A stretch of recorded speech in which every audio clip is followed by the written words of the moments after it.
Hello, Professor Audrey Truschke. How are you? I'm doing lovely. How are you? Thank you so much for doing this challenge with us. I'm fine, thank you.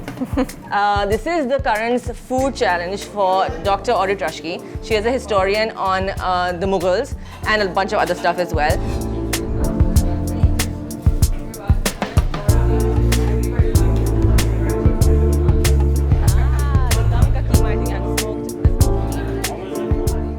I'm going to start off by saying that आपको तो उर्दू आती है.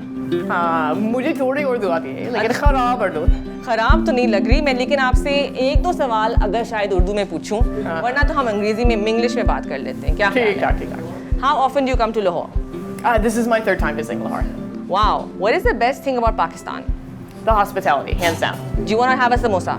Of course. Go ahead. All right. There we go. Very good. Ooh. Should I try one of these sauces? I'm guessing yes. Let's do it. What does it remind you of? Comfort food. Is that the pizza samosa?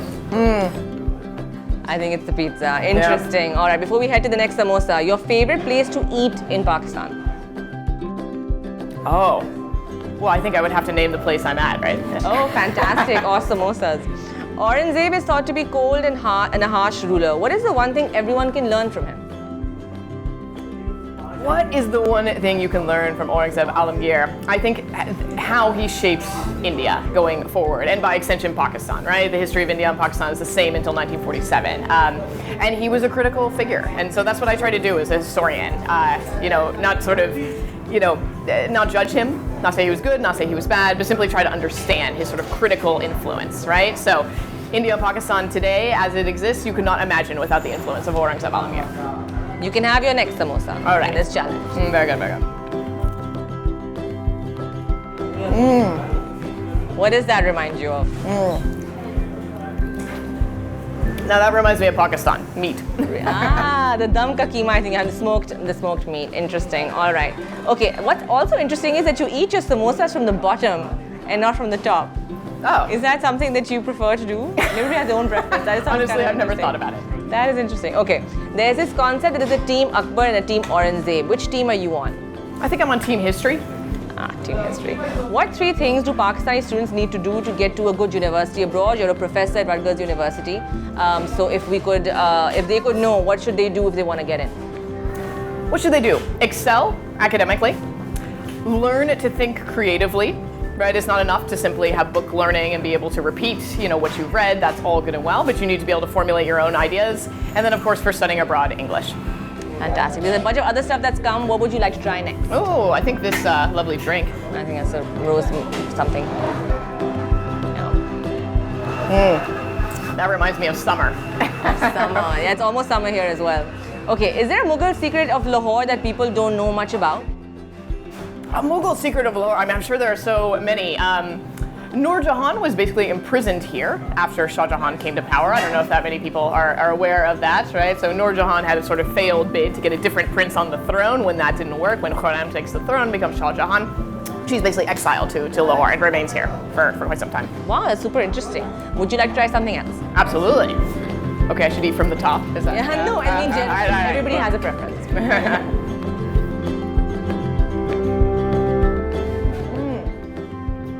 What does that remind you of?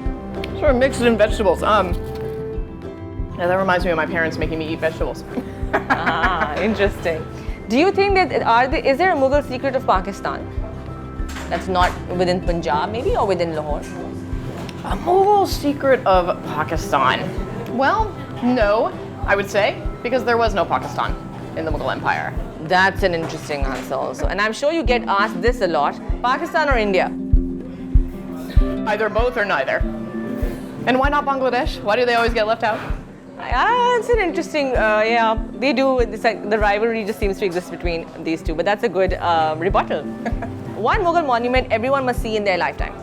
The Taj Mahal, hands down. Is the Taj Mahal overrated? Absolutely not. Although, while you're visiting the Taj Mahal, please do go to Fatehpur Sikri as well. Do not just cut out Fatehpur Sikri. It's also pretty amazing. Okay, cool. Which part of Pakistan do you really want to visit?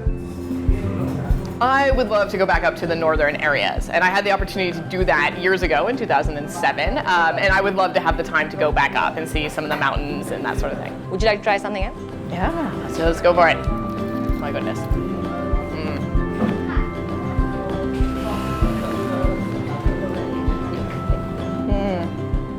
I think that's the same one that you had before.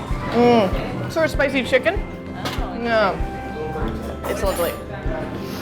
That reminds me of traveling in South Asia. Yeah. interesting. All right, next question. Is Pakistan doing a good job preserving its history? Not, so yes and no. I think especially in Lahore, you've seen some sort of major strides forward in terms of preserving monuments in the old city of Lahore and things like that. And that all looks very lovely. You know, the royal baths in the old city look lovely these days. I think that preserving your manuscript heritage here is quite something else. And I am a very textually focused historian. So, you know, when I'm not at literary festivals or teaching, I am generally in an archive looking at manuscripts that are hundreds of years old. And that heritage is not being it's not terrible, but it's not being maintained super well here. Most people can't read the languages in which pre-modern manuscripts tend to be written, and I think that has just not lent itself to sort of an emphasis on good preservation. Would you like to try maybe the Anda Shami burger? Which one? The burger there. This one? Oh, the burger maybe. Yeah? Oh, this one? The burger? Oh Yeah, my. this is the Anda Shami burger. It's Oh, this quite looks very, popular. very messy. Let's see how that is. So it's got like a fried egg or like an omelet.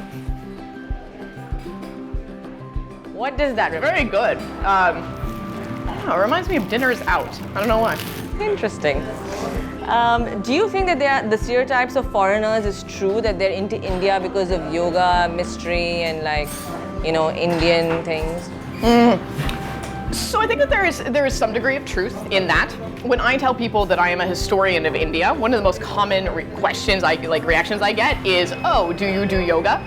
So people do tend to have a very strong connection between India and yoga, and these sort of stereotypes and biases about modern India as this sort of, you know, tolerant, you know, land of sort of overt religiosity. And those are biases, right? They're prejudices, but I think that they tend to play in favor of India being more tolerant, in contrast to the, you know, self-declared Islamic Republic of Pakistan, which then sort of you get into the realm of Islamophobia and things like that. In fairness, India has had quite a bit more political stability than Pakistan as well. So, you know, I've actually gotten a number of questions on this trip about, you know, why don't people come to Pakistan as much? And some of that does have to do with, you know, sort of problems with political stability in the long term. Why aren't Indians a fan of your work? Well, some Indians are a fan of my work, just not all. You know, we're seeing the rise of extreme nationalism right now in India. And that's a really big problem. And, you know, Hindu nationalists or Hindutva ideologues, however you want to refer to these people, they have a real problem with Mughal history because Mughal history represents everything that should not have been able to exist according to their worldview, right? The Mughals were this large, cosmopolitan, multi-ethnic state. They happened to be Muslim, but yet they didn't go around converting people en masse, right? That's because they didn't convert people en masse. That's why India is majority Hindu today, right? And so it's a problem when a historian with a lot of training and comes along and starts writing books, sort of telling the real story, as it were. You know, so I really think the hatred, it may be exacerbated by certain perceptions about my identity and things like that, but at the core of it, it's not about me. It's about the Hindutva rejection of Indian history. Interesting. Do you do yoga? No. Would you like to eat something else? Yes.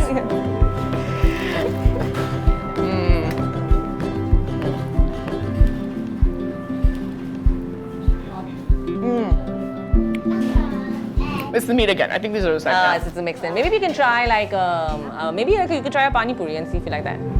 Or like a chaat. I think there's a chaat there. I'm not sure. Should we try this rod?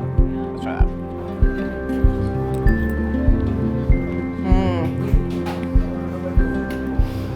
That reminds me of danger. And that is because, you know, chaat and pani puri, I mean, these are these things that I love to eat, but, you know, if you eat them in the wrong place, on the wrong, like, street stand, this cannot end well sometimes. Oh, yeah. I've been known to make bad decisions on that front, especially in my younger years. Interesting. Before I ask you to take your bite of the ice cream samosa, I have my last question. What got you into Mughal history? So originally, it really started in college. It was an intellectual love. I began taking classes, and it started with Hinduism and with Sanskrit. So that was sort of the basis for me. At some point, I decided that I wanted a more historical approach, a less religious studies focused approach. And so, you know, I could have focused on ancient India, but I decided instead to learn Persian and sort of add Islam into the mix. And when you end up with sort of the ability to read pre-modern Indo-Persian and pre-modern Sanskrit, and you think about what you can do and want to do with your life, becoming a Mughal historian rises to the top in terms of options. Audrey साहिबा, thank you so much. आपने हमें इतना time अपना दिया, इतना सारा खाना भी खाया. बहुत शुक्रिया. बहुत शुक्रिया. Thank you so much.